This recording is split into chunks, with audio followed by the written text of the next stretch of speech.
لەشکری عێراقی دەگەل هێزین خۆجیهی ڕەمادی ji destê Daeş rizgar dikin. Gelo bazirganiya kardarên Herêma Kurdistanê digel Daeş geştibû çi radeyê. Şerê Daeş û ewlehiya niştimanî xema kandîdên serokatiyê û dengderane li Amerîka.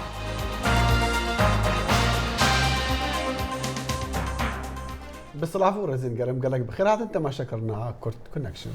کورد کۆنەکشن هەموو ڕۆژانێکی سێشەم و هەینی لە بەشی کوردی دەنگی ئەمریکاوە ئامادە دەکرێت و ڕاستە و خۆش لە کەناڵی NRTەوە پێشکەش دەکرێت.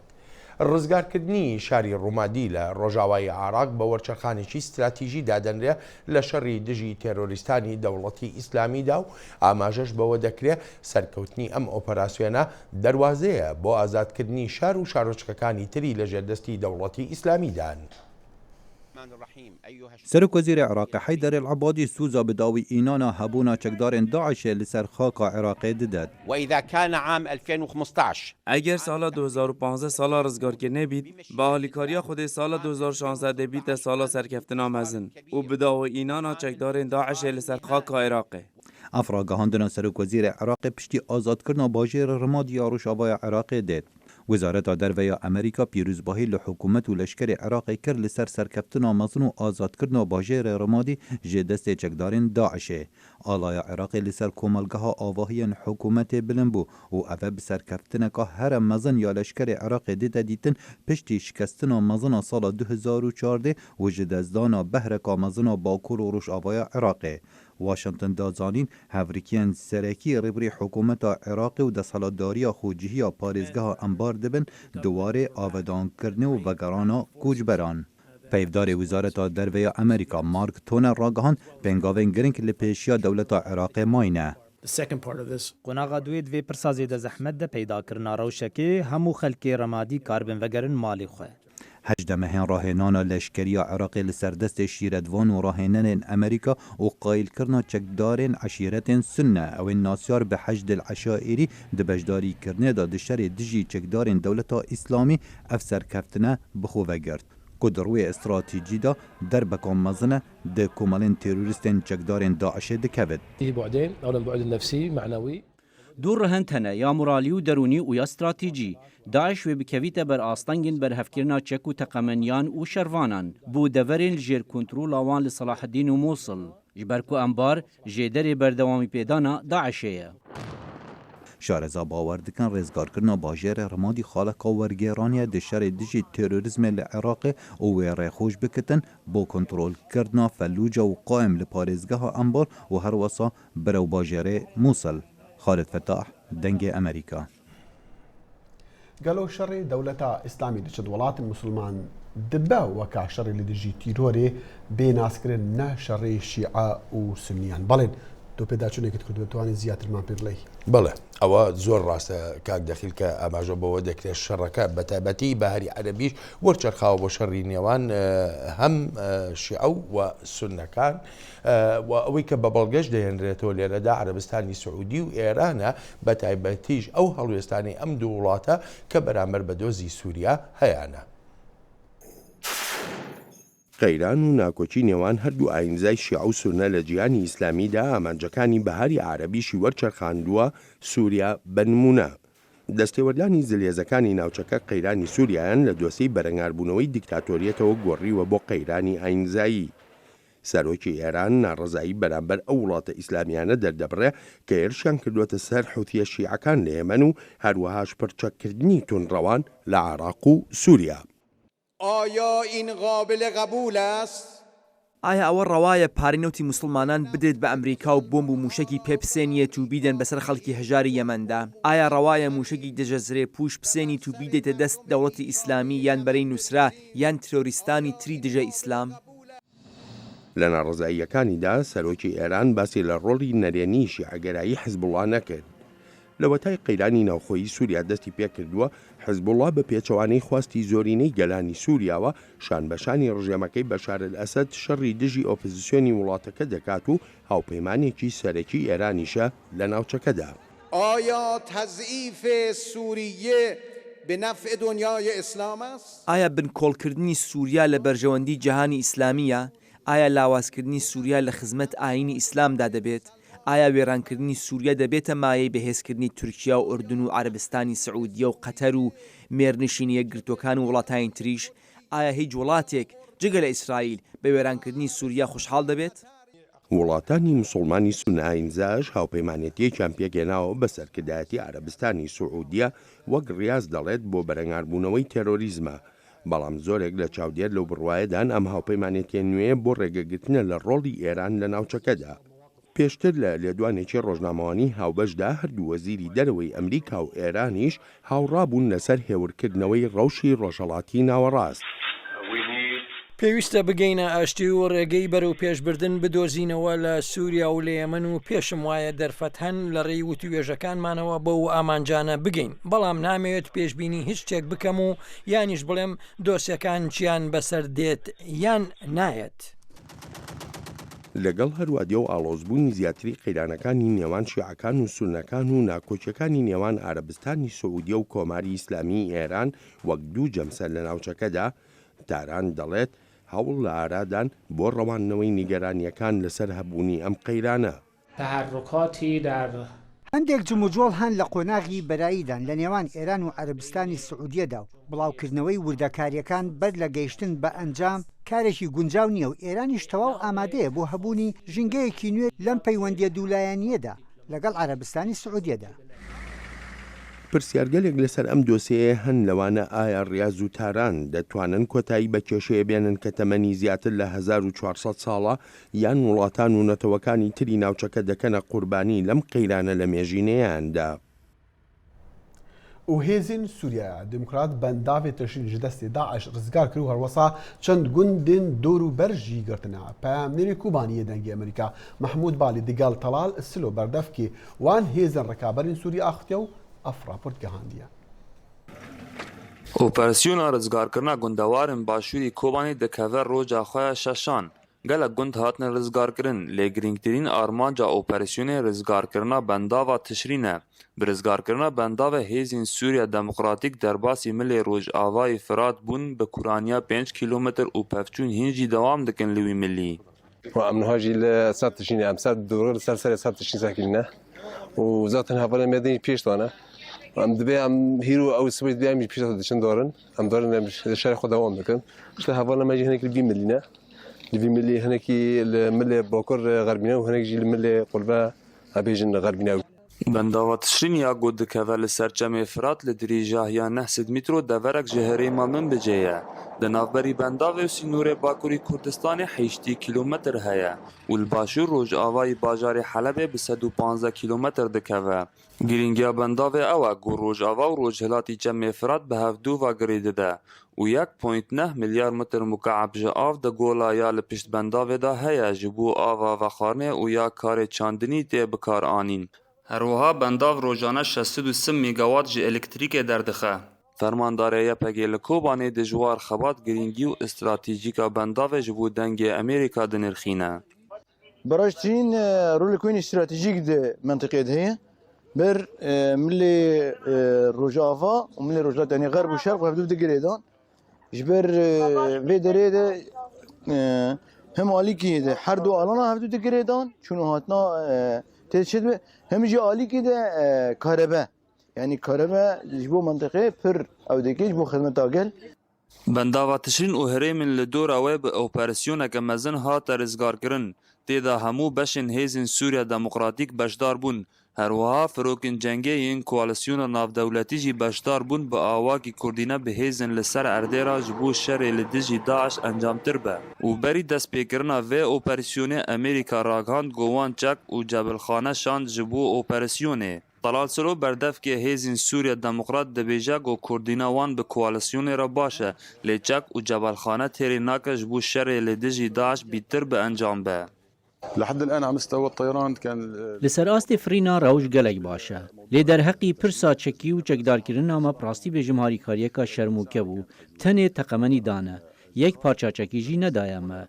Piştî bendava Tişrîn û derbasbûna li milê Rojavayê çemê Firat diyar e ku hêzên Sûriya Demokratîk li wir nasekine. و operasyon wan li dijî Daişê wê dewam bikin. Lê tiştê ne diyar ta niha wê kîjan herêma bibe armanca operasyona li pey vê. Niha em li ser bendava Tişrîn sekinîne û şer û pevçûn hîn dewam dikin li milî Rojavayê Çemê Firat piştî Guhêzên Sûriya Demokrat bendav rizgar kir û derbasî wî millî bû. Mahmud Balî dengê Amerîka, bendava Tişrîn. هەنێک ji karbedestên Herêma Kurdistana Iraqê û endamên Parleman pênasînê dikin ku karbedestên herêmê yan kardarên herêmê bazirganî digel Daeş kiriye. Li heftiya borî me raporteka peyamnêra xwe ji Silêmaniyê Jiyar Mihemed dît û em ê niha raporta wê ya duwem bibînin ew jî li ser bazirganiya neftê digel Daeş. ساڵی ڕابردوو پەرلەمانی کوردستان لیژنەیەکی پێکهێنا بۆ بەدواداچوون لەسەر دەنگۆی بازرگانیکردن و مامەڵەکردن لەگەڵ چەکدارانی داعشدا. ئەنجامی ئەو لیژنەیە بەکوێ گەیشت؟ بۆمان دەرکەوت حەزمی ئیشەکە ئەوەندە گەورەنیە کە باسی لێوکرا. دوو بۆمان دەرکەوت کە لە دوای مانجی 7 و 6ەوە مەسەلەکە وەستاوە و وەکو زاهیرەیەک نییە کە بەردەوام بێ. سێم خاڵ ئێمە هەستمان کرد حکوومەت بۆ وەزیفەی خۆی هەستاوە کە بریتە لە پێکەنانی لیژنەیەکی تحقیقی. خۆ ئەمە پەرلەمانیش هەرچیمان کرد بە هەر ئەوەیە کە ئەو لیژنەیە پێک بێ کە لیژنە پێکات لە دوای ئەوە مهمەی ئێمە ئەوە بۆ کە سیقە بدەینە ئەو لیژنەوە ئەو لیژنەیە ڕۆڵی خۆی ببینێ. ئەم دۆسیە هیچ نەتیجەیەکی نەبوو پەرلەمان هەبوو و نەبوو ڕایگەشتی خەڵکی کوردستان هەبوو و تەنیا لە سنووری کەرکووکیشان نەبوو لە سنووری مووسڵ و گوێڕ و ئەوانەشەم حاڵەتە بوو. ئەوەی کە من ئێستا ئاگام لێ ئەم کەیسە دەتوانم بڵێم بە زۆرێک لە زۆرەکان داخراوە و هیچ نەتیجەکانیشی بۆ ڕایگەشتی ئەلان نەکرا. لیژنە پەرلەمانیەکە لە پەرلەمانتارانی فراکسیۆنە جیاوازەکانی ناو پەرلەمانی کوردستان پێکات بوو. ئەوان باز لەوە دەکەن کاری خۆیان کردووە و ڕادستی حکوومەتیان کردووە. لیژنەکەی پەرلەمان راپۆرتێکیان ئاراستەی سەرۆکایەتی پەرلەمان کرد و تێیدا چەندین خاڵیان سەبارەت بە بازرگانیکردن لەگەڵ داعش ڕوون کردبووەوە. ئێمە بۆکو ئەرکیر سەرشانی خۆمان راپۆرتێکمان پێشکەش کرد بەڵام سەرۆکایەتی پەرلەمان جارێکتر کەسی ڕانەسپاردەوە کە ئایا مەجراکانی تحقیقی بەرەوچێ گۆڕن. دوای ئەوە ئێمە راپۆرتەکەمان نووسی ئاراستەی سەرۆکی پەرلەمانمان کرد تر دوا بە دوای ئەوە هیچ بەدواداچوونێکی ترێ و لیژن. لەسەر بەدواداچوونەکانیان بۆ دەنگۆی بازرگانیکردن و مامەڵەکردن لەگەڵ داعش لیژنەکەی پەرلەمان دەڵێن بەردەوامن و بێدەنگ نین بەڵام لە کارخستنی پەرلەمان بۆتە بەربەرز لە بەردەم کارەکانیان. پەرلەمان ناتوانێت ئێستا وەکو پێویست کارەکانی بکە و ئەولەویەتی کاری پەرلەمان بووە مەسلەی سەرۆکایەتی و قەیرانی دارایی و ئەمانە بۆیە بەداخەوە لە ئەم بابەتە بووە بابەتێکی لاوەچی. داخۆ خۆتان دەزان ئێستا پەرلەمانی کوردستان تووشی ئەم گرفتە سیاسیە بووە و ناتوانێت کۆ بێتەوە بۆیە پێم وایە هەر کاتێک پەرلەمان کۆ بۆ یەکەم شت دەبێت ئەم لیژنە باڵای حکوومەت بان کاتن کە پێکات بووە دوواداچوون لەسەر پرسی بازرگانیکردن لەگەڵ داعش. ئێمە بێدەنگ نەبووین من ینی بێدەنگبوونەوەی وایلیاتوە پەرلەمان نەماوە ینی هەرەوە تا قسە بکەی ینی ڕۆژی وای هەیە چەند جار قسە لەسەر ئەم پرسەما کردووە. بەدواداچوونەکان لەسەر ئەم بابەتە بەردەوامی هەیە لە راپۆرتەکانی ئایندەدا. ژیار محەممەد دەنگی ئەمریکا سلێمانی. راپۆرتی بازرگانیکردن لەگەڵ تێرۆریستانی دەوڵەتی ئیسلامیدا درێژەی هەیە و لە بەرنمەکانی داهاتووی کورد کۆنێکشندا پێشکەش دەکرێن. لە ساڵی 2015دا گەلێک ڕووداوی گرنگ لە هەرێمی کوردستانی عێراقدا هەبوون لەوانە پەرسەندنەکان لە شەڕی دژی دەوڵەتی ئیسلامیدا.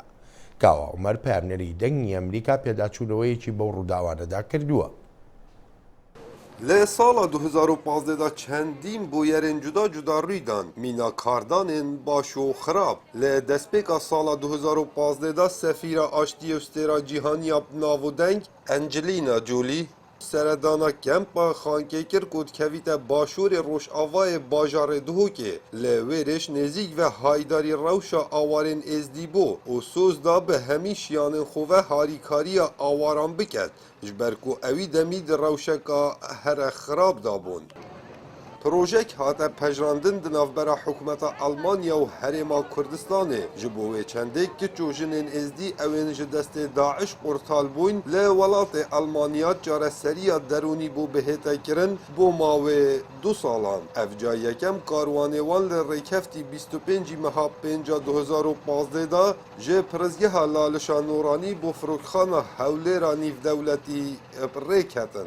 لی ریکفتی 25 مها هفته 2015 دان بو یکم جار پشتی آگربز دنافبرا PKK و حکومتا ترکیه دا داوی هاتی فروکن ترکیه سنور هرما کردستان بردومان کرد به مبستا هبونا گریلایم PKK لی دوران نیروه و ریکان و برواری بالا و نزیک سنتر قضا آمدیه گود کونه سنور پارزگه ها دهوکه هاتو بینه کنی چلیکی هوليكية دورو بوري من هيلا بيستان هيلان يعني معيشتي ما همي تقدر هر وسال مها هشت یا سال 2015 دان پتری 6 جنازن گورن بکوم اوین لناحیا سنونه هاتین آشکرا کرن سر به قضا شنگال و به ریو رسمکی لشکری هاتنه وشارتن به آماده بونا نجیروان بارزانی سروک حکمتا هرما کردستانه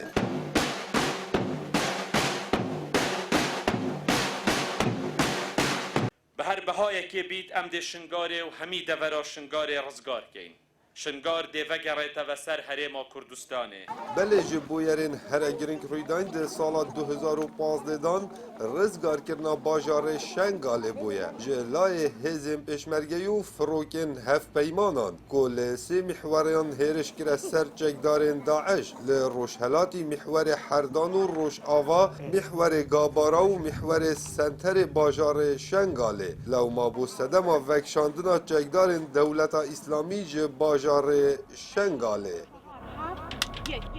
اکشن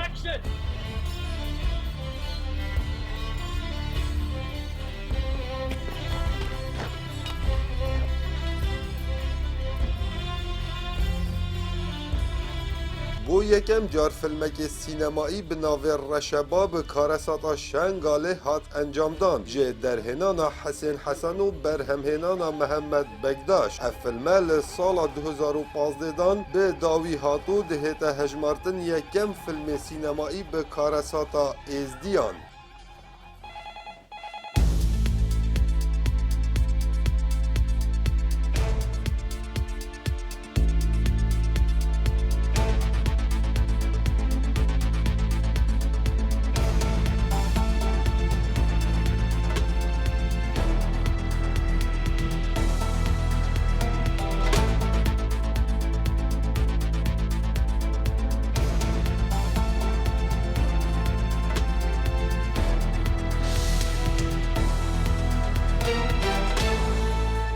NRT تاکە کەناڵی ئەهلی بێلایەن جارێکەدی بخێرهاتن تەماشاکردنا کورد کونەکشن لە ڕۆژن جەژنان و سەری ساڵان مرۆڤ دڵفرە دبا و هەلبەست دەست ڤەکری دبا ji bo kirîna tiştê nû û kel û pelên nûyên salê evca li rojên dawiya 2015 çil ji sadê ji Emerîkan rûkirina bazaran bo kirîna cil û bergan û kel û pelan nîva 123 milyon xortên Emerîka derdikevin bazaran û heftê ji sadê ji wana diyariyan dikirin ji bo vî werzê salê her xortekî bi rêjeya $570 xerç kiriye lê malbat bi delîve dibînin navmaliya xwe nû bikin li demêşkandina bihayê kel û pelan لێخۆ ئەگەر یەکی پێدیڤی بە ئامîrek ئەلکترۆنیک هەبتن ئەڤ خەرجیاوی زێدە دەبە لە گۆڕەی راپۆرتان 61 ji sadê ji bikiran berî destpêkirina werzî kirîna dawiya salê dest bi kirîna pêtiviyên xwe kiribû piraniya wan bi rêka înternêtî yan jî li ser online û ev sal kirîna bi rêka têlefûna 120 ji sadê ji rêjeya par zêde kiribû her çawa ba ji bo kirîna pêteviyan kes û malbatan jî li vê mehê gelek silinçrakêş e li Emerîka gelo çima ji bo têgehiştina livînên bazirganî aborî jî em li Emerîka me birêz Azad Zendî şarezayê aborî û pirsên aborî mêvanî bernamê kiriye kaka ez zor bexêr bê carê kemiyeke bîte mîwanman hez li qsekanî to dekem û şîkirneweyî cenabet li bo babeta aborîyekan em werzeyî ki êsta lem rojane heye li Emerîka ka tiştekî zor silinçrakêş e ciyawaze la دنیا خۆ دەزانی لە جەژنەکان و بۆنەکان دا لە وڵاتان نرخی شتومە بەرز دەبێتەوە کەچ لێرە نزم دەبێتەوە ئەمە چ دیاردەیەکە بەخوا ئەم هەڵەدەی سیزن یەک معلوماتی بەسیتە لە باوەتی بدەین دەستی پێکات لە ڕۆژی جومعە کاتە دوای ڕۆژی شکرگوزاری بەڵێ کوتایمان 11 تا ئاخرمان 12 تا تقریبا مانێک کێشێ لەم کاتە ئەمساڵ تەخمین وایە کە تقریبا $630 ملیارد فرۆشەکرێت يعني تقريبا لصدى شوار لباركة زياتر 630 مليار 630 مليار بله مليار دولار لباركة زياتر لم 630 مليار تقريبا صد ملياري لأونلاين أونلاين أي فروشين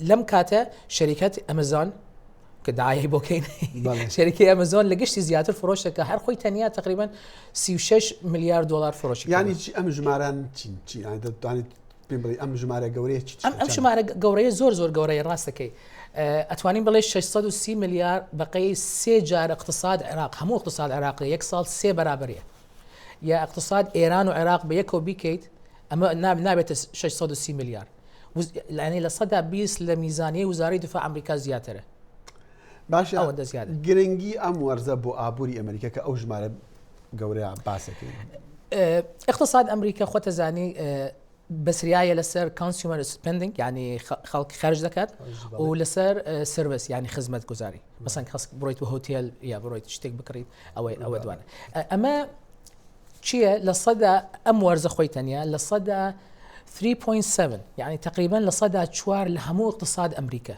لم كاتأتيت هر أم كاتو خوي تانية يكمن لصدى شوار لهمو اقتصاد أمريكا تقريبا هيجدد تريليون دولار لصدى بيسبنج لاقتصاد همو دنيا أمريكية لصدى شواري هر اللي يكمانية شيء كان خلق زور أهميتي لبر خاطرية زور شت هرزانة بيت لصدى 20 تا لصدى 50 هرزانة بيت جا خلق زور هي شاروانا كان لم كاتش تكرن هدية كرن شرط شنو هدية بو خاطر كرن همو لبر خاطرية تنزيلات كرن اشتكى هرزانة كرن نرخي شتمك دادا بزي دادشكي يعني والله داشكي لصدى 20 تا صدى 50 50 و 6 و 17 احتمال اسبقيت صدى 6 17 راسته اما اشتكي زور جرينجا بو امريكا بو ابوري امريكا يعني بوجانوي ابوري جرينجا باشا اما دتوان شي لما فيربي وكو كرد وكو ولاطاني ديكي دنيا اما كرد او اشتكى اتواني لما فيرمين او سا اما نشانه دات كاقتصاد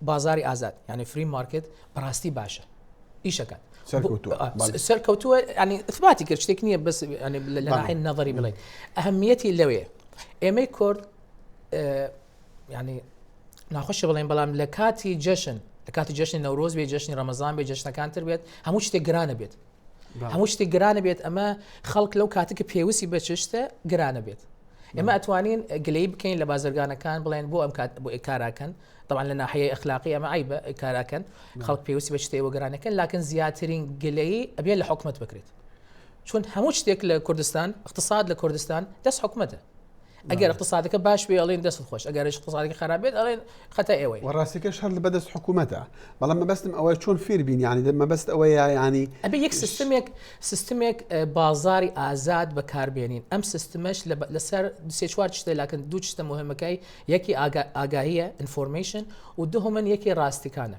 يعني فاكتس ابي انفورميشن بيت وفاكت بيت تابتواني برنامج درس بكيت برنامج درس بكيت كومبيتيشن بيت وقت بزانيت طلب هي اوكي تلاقوا قيمتك زياده بكينا هين زياد بك السبلاي زياد بك يعني شوت كالوبال زياد بك زياده بك نرخ كاين دابز زياتر افروشي خلق زياتر افرق قانجاز زياتر به قازانجي بازرگانه زیاتر دبی و قازانج بو آبوری ولاتک بو آبوری ولاتک زیاده به خلقش زیاتر اتوانی شت بکرت اما چیه کی لیره اما لیره اتوانیت بليت مردم يعني خلق كردستان تاكي تحمل اشتي بكت لو كاتك بيوسيان بهمو شت قرانه بيت اما خطاي حكيه خطاي حكمته خطاي برلمانه يعني استئمس سيستمك مان هي سيستم سياسي فاشل سيستمي اقتصادي فاشل سيستمك تعليمي فاشل تاكي تحملي بكيت لا يعني شتك عجبني اگر خلق كردستان جيلت وارد باوروبا وقيان خنا خطر كانك ازاد لكوتاي نيو دقيقه مع دم باسي امك كزياتر خلق تشي دكري امصاله وشون دكري زياتر اونلاين وشتي وادك لا زياتر هشت البازار كان يكرن يعني لصدى هشتا البازار كرن لصدى بيستي اونلاين كرن او شتك زياتر نشتي فروش الكترونيه اما همو صالك الكترونيش زوره فروشيه وكو تليفون وكو ايباد وكو تشتري زوره فروشيه ملاعب ياري منال يا خاصه فيلم ستار وورز كمثال تازهات اما زياد زور فروشي كاك ازاد زندي زور سباس دستكان خوش زور ما خوش میوانداری برنامه بوی و ڕاوەرگرتنین گشتی خۆیان دەکەن و خەمە هەری سەرەکە یا دەنگ دەرین ئەمریکی دەهەڵبژاتنین 2016 سەرۆکاتیە ئەمریکادا شەڕێ تیرۆری و ئەولەهەیە نیشتیمانیە هەلبەت پشتی هێریشن پاریسی و سان بەرناندینۆ لە کالیفۆرنیا بربژارین و بەریکانیەژ بۆ کۆشکاسپیژی دکن یەن هەردوو پارتیان ڕێبازین خوا پەیڕەو دکن بە شێوەیەکی بەرسڤا خەمە دەنگدەران بدن. Li gor anketên dawî Donald Trump di nav rikberên xwe di berbijêrên Partiya Komerî de disa pêş de diçe. Bi taybet jî li ser mijarên wek têkoşîna dijî terorî de. Wê hilbijartineke êdî li ser başbûnê nebe. Her ku ez ne baş bim jî ew hilbijartin wê bi hilbijartina xurtbûnê pêşbazîtî û zîrekiyê. Gerem wiha nekin welatê me wê xilas bibe. Wê xilas bibe. Di gotûbêja herî dawiya berbijêrên Partiya Komerî de rikberê Trump berbijer Jeb Bush pirs kir û got gelo Trump amade ye ku bibe serok. Eger ez serok bim ez ê bibim serok nek tisker û gurkerê pirsan. Ez ê pêşî welat bixim serriyeke wiha ku ewlekarî û aramî lê pêk were. Pisporên siyasî difikiriyan ku eger berbijaran ser mijarên wek ewlekarî bisekiriban, vê alîkarî berbijêrên xurt wek Bush bikira. Lê Annelies Stuart Rodenberg dibêje ev yek bi kêr nehat. قریزێک دەرڤەی وڵاتیان ژی ئارمانجێک سەبارەت بە ڕەوانی و ئەولەهەیە نەتەوەیی هەتا ڕادەیەکی ئالیکاریە بربژاران کریە.